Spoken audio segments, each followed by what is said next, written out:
नमस्कार, आप देख रहे हैं सी न्यूज और मैं हूं ज्योति अरोड़ा। आइए नजर डालते हैं इस वक्त के न्यूज बुलेटिन पर।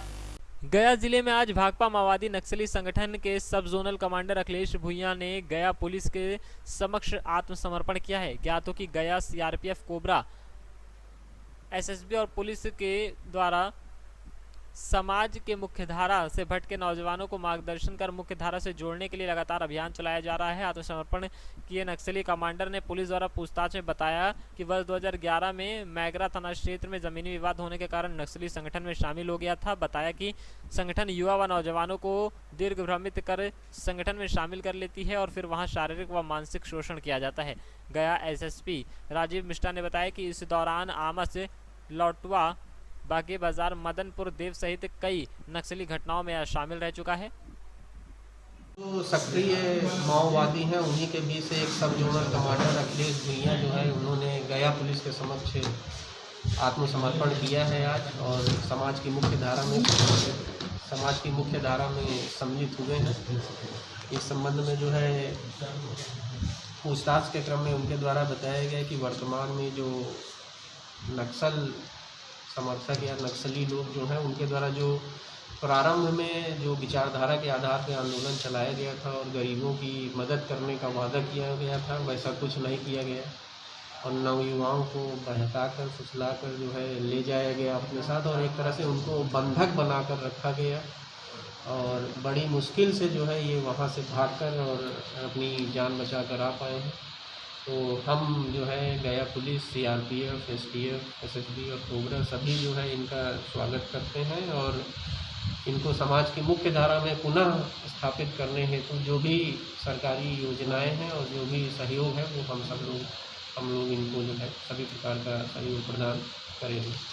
कब से थे ये जो है जो अभी इनके द्वारा बताया गया है कि वर्ष 2011 में ही जो है ये नक्सली समूह के साथ सम्मिलित हुए थे और अभी तक जो है उनके साथ थे और वहाँ से भाग कर लिए आए हैं और आत्मसमर्पण किया। बड़ी घटना क्या क्या अंजाम दिया इन्होंने जो है जो अभी पूछताछ के क्रम में इन्होंने बताया है कि आमस में जो है जो सोलर पावर प्लांट में जला देने और बम विस्फोट से उड़ा देने की घटना हुई थी वर्ष 2017 में।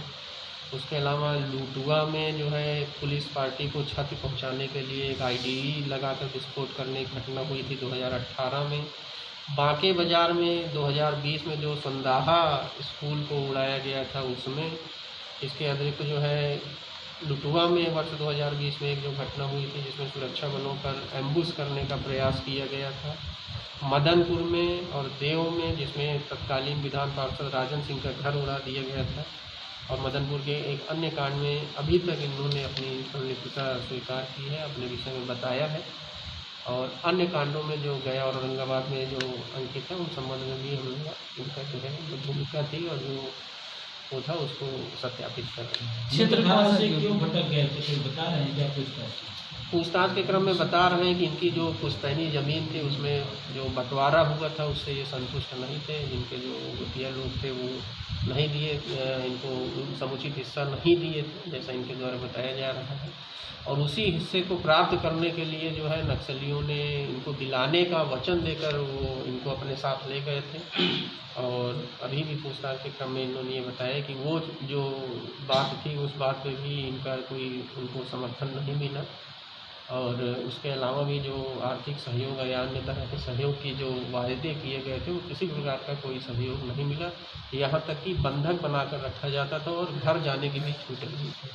जिस जमीन को लेकर ये भटके थे नक्सलियों ने आश्वासन दिया था, क्या पुलिस प्रशासन वो जमीन उसको दिला पाएगा? देखिए पुलिस प्रशासन जो है वो ज़मीन दिला पाएगी या नहीं दिला पाएगी बहुत अलग विषय है, क्योंकि ज़मीन दिलाना ये नहीं दिलाना ये पुलिस प्रशासन का काम नहीं है, लेकिन जो इनके विधिसंगत अधिकार हैं उन अधिकारों की रक्षा करना वो हमारा दायित्व है और उसमें हम लोग जरूर इनका सहयोग करेंगे। सर क्षेत्र कौन सा रहा इनका? जो चकरबंधा का जो जंगली क्षेत्र है उसमें गया औरंगाबाद विशेष रूप से जो चकरबंधा के दोनों तरफ पड़ते हैं उसी में ये सक्रिय थे। गया से सी न्यूज़ संवाददाता अशोक शर्मा की रिपोर्ट। प्रदेश के मुखिया भले ही कुछ सालों पहले मध्य प्रदेश की सड़कों की तारीफ अमेरिका की सड़कों से बेहतर बताते हुए कर चुके हों, लेकिन हम मध्य प्रदेश की भी एक ऐसी खस्ताहाल सड़क को दिखाने जा रहे हैं जिसे देखकर आप यह सोचने पर मजबूर ज़रूर हो जाएंगे कि सत्ता चाहे किसी भी दल के पास हो, आमजन की परेशानी से किसी को वास्ता नहीं है और वादे महज दिखावा हैं। ये सड़क है शहडोल ज़िले के बुढ़ाल से हरदी मार्ग से होकर NH 43 को मिलाने वाली। लेकिन तस्वीरें देखिए जो खुद समस्या और बदहाली बयां कर रही है। इन तस्वीरों को देखकर शायद आप चौंक रहे होंगे और आपके मन में यह सवाल भी उठ रहा होगा कि सड़क में गड्ढे हैं या गड्ढों में सड़क, तो तय आपको भी करना है। जी हाँ, यह सड़क मध्य प्रदेश के शहडोल ज़िले की है और इतना तो तय है कि यह सड़क अमेरिका की सड़कों से बेहतर नहीं है। ज़िले के कोयलांचल इलाके में आने वाली यह खस्ताहाल सड़क बुढ़ार के राष्ट्रीय राजमार्ग NH 43 को प्रमुख रूप से जोड़ती है। इस रास्ते से लगे लगभग 30 गांव हैं और ज़िले की 4 प्रमुख कोयला खदानें भी, लेकिन महज 8 किलोमीटर की दूरी पर सड़क पर किसी भी पल थोड़ी सी लापरवाही मौत को न्योता दे सकती है। राष्ट्रीय राजमार्ग 43 को जोड़ने वाली यह सड़क, इस आवाजाही की बात करें तो सैकड़ों बड़े वाहन के साथ हजारों लोगों का रोजाना आवाजाही है।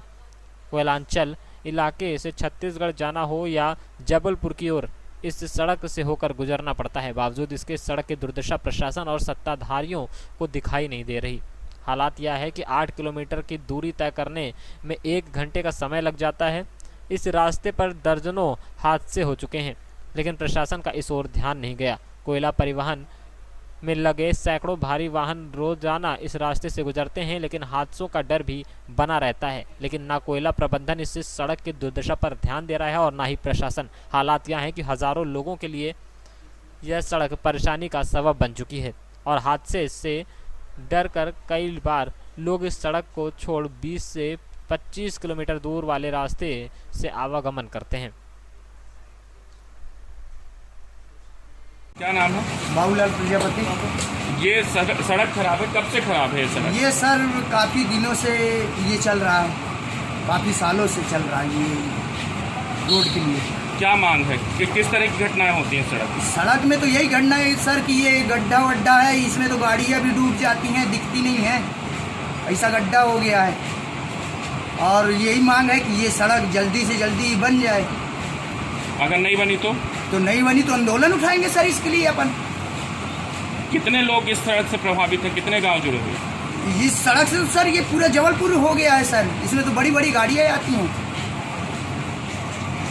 ये कब से खराब है? ये रास्ता तकरीबन 1.5 वर्षों से खराब है और कई बार धरना प्रदर्शन भी हुआ है, लेकिन इस पर जो है न शासन सुध ले रहा है और न प्रशासन। क्या मांग है? मांग हम लोगों की यही है कि भाई ये रोड बन जाए और इससे अच्छी बात और क्या हो सकती है।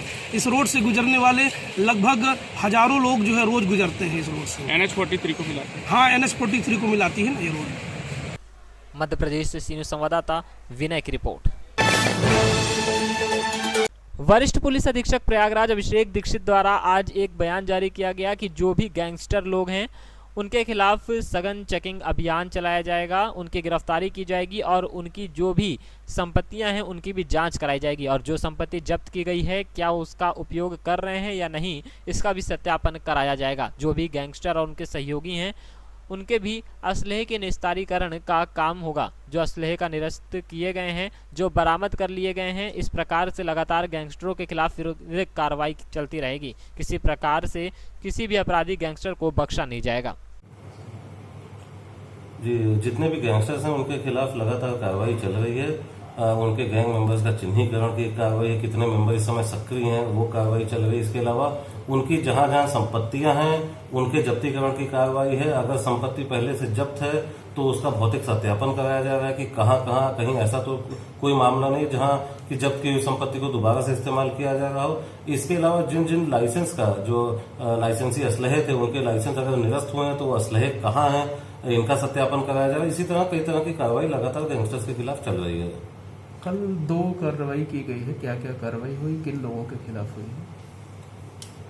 अतीक अहमद के 2 शस्त्र लाइसेंस जो है 2017 में निरस्त हो गए थे उसके बाद से उन शस्त्रों वो शस्त्र मिल नहीं रहे थे, उनको ढूंढा नहीं जा पा रहा था। इसके चलते 2020 में पुलिस ने 2 FIR भी उनके ऊपर थाना खुलदाबाद में दर्ज करवाई थी, क्योंकि शस्त्र लाइसेंस निरस्त हो जाने के बाद उन शस्त्रों को जमा करा देना चाहिए था। इसी में कार्रवाई आगे बढ़ाते हुए कल उनके ऑफिस को सर्च करके उन 2 शस्त्रों की बरामदगी की गई है।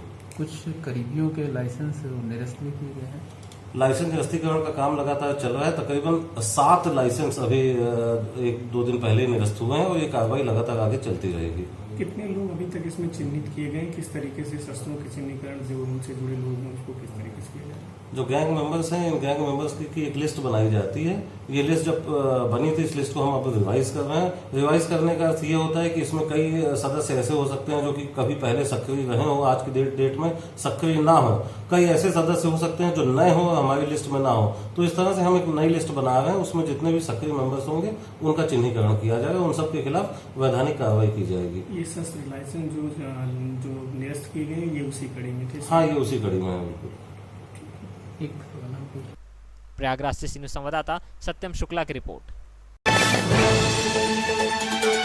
वरिष्ठ पुलिस अधीक्षक प्रयागराज ने आज कोविड-19 संक्रमण के दिशा निर्देशों का उल्लंघन करने वालों को लेकर एक बयान जारी किया है। उन्होंने कहा कि लॉकडाउन का उल्लंघन करने वालों के विरुद्ध लगातार कार्रवाई की जा रही है। इसी क्रम में पिछले 10 दिनों में कार्रवाई में तेजी आई है और जनपद प्रयागराज में धारा 188 के अंतर्गत कार्रवाई की गई है।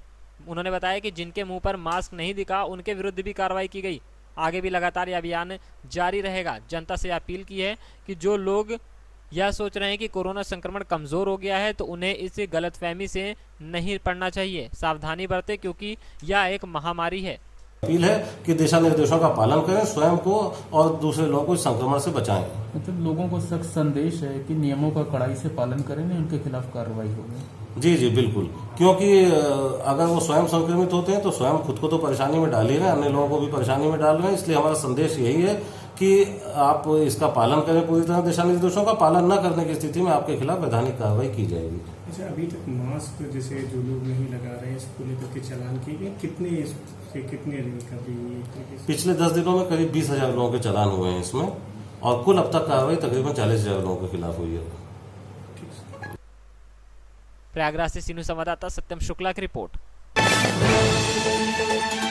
प्रतापगढ़ आसपुर देवसरा थाना क्षेत्र के डाही गांव निवासी दलित राम प्यारे के बेटे संजय ने पुलिस को तहरीर दी और बताया कि मंगलवार रात करीब 10:30 बजे पुरानी रंजिश को लेकर गांव के 4 लोगों ने उसके दरवाजे पर चढ़ाए और गाली गलौज व जाति सूचक शब्दों से अपमानित करते हुए डंडे व लात घूंसों से उसकी पिटाई कर दी। चीख पुकार पर बीच बचाव को पहुंची उसकी पत्नी पूजा व मासूम मां को भी आरोपितों ने बुरी तरह से पीट दिया। हल्ला गुल्हार पर आसपास के लोगों ने बीच बचाव कर उनकी जान बचाई। इससे हमलावर धमकी देते हुए फरार हो गए। एसओ सुनील कुमार ने बताया कि तहरीर मिली है, दोनों पक्षों को थाने बुलाया गया है। पीड़ित संजय की तहरीर पर मामले की जांच की जा रही है। प्रतापगढ़ भारत चमार सर। कौन गांव है? डाही सर। डाही? हाँ। क्या मामला है? मामला पुरानी रंजिश सर, जमीन लेके हमारी कब्जा कर रहे हैं सर। आज 13 तारीख से हमको प्रताड़ित कर रहे हैं सर। 100 साल पहले से हमारा कब्जा है। कैलाश नाथ सनाब राजेश कुमार, राजेश सनाब कैलाश नाथ, गुड्डू सनाब अनिल उर्फ गुड्डू सनाब कैलाश नाथ और विनोद सनाब अंकुर सनाब विनोद कुमार, डब्बू सनाब अमरनाथ। क्यों कब्जा कर रहे हैं? जबरदस्ती असद गालियां बकते, चमार साले जान से मार दूंगा और इसके बाद साहब लाठी डंडा मारे सर। देख लीजिए पीठ में सर, देख लीजिए, मैं झूठ नहीं बोलता मालिक, देख लीजिए सर। मेरे भाई और मेरे माँ को क्या दशा किए हैं सर। कौन मारा इसको? ये मारे हैं अनिल, राजेश, डब्बू और अंकुर साहब। ये लोग जबरन हम थाने पर एप्लीकेशन दिए हैं? थाने पर एप्लीकेशन दिया सर। अभी तक पुलिस क्या कर रही है इसमें? अभी तक कुछ हीला हवाली कर रही सर। अभी तक कुछ नहीं हुआ सर। 5 घंटे से आके खड़े हैं सर। क्या नाम आपका? भारत चमार सर। क्या नाम है आपका? सोमारी देवी। आपको भी मारे हैं? हाँ, मारे हैं साहब। अच्छा, क्या नाम आपका? संजय। ये घटना कितने बजे की है? 10:30 बजे रात को। आप अकेले थे जब मार रहे थे कि और कोई था? नहीं, मेरी बीवी भी थी साथ में। कितने लोग मारे हैं? 4 लोग। किस चीज़ से मारे हैं? लाठी से सर। लाठी से? हाँ सर। आपके पास कुछ नहीं था? नहीं सर, मेरे पास कुछ भी नहीं था। अच्छा, ये छुड़ाने लगी फिर मुझे इसको भी मारे हैं, इसको भी फर में लगा है। बद्दी गालियां दे रहे हैं सर, बद्दी गाली दे रहे हैं लेडीज को। कौन दे रहा था गाली? ये राजेश दे रहा था सर।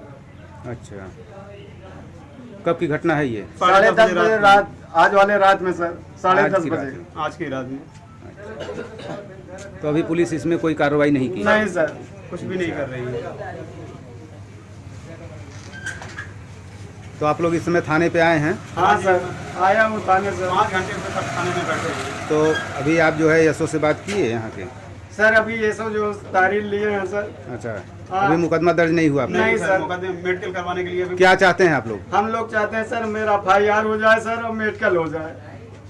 अभी मेडिकल भी नहीं हुई है? नहीं सर, मेडिकल के लिए भेजी नहीं है सर, भेजी नहीं रहे हैं। ठीक, धन्यवाद। तहसील पट्टी से सीनू संवाददाता विनय श्रीवास्तव की रिपोर्ट। इस वक्त के न्यूज बुलेटिन में फिलहाल इतना ही। देश और दुनिया की तमाम बड़ी खबरों के लिए आप देखते रहिए सी न्यूज। हर खबर आपके साथ, आपके हाथ।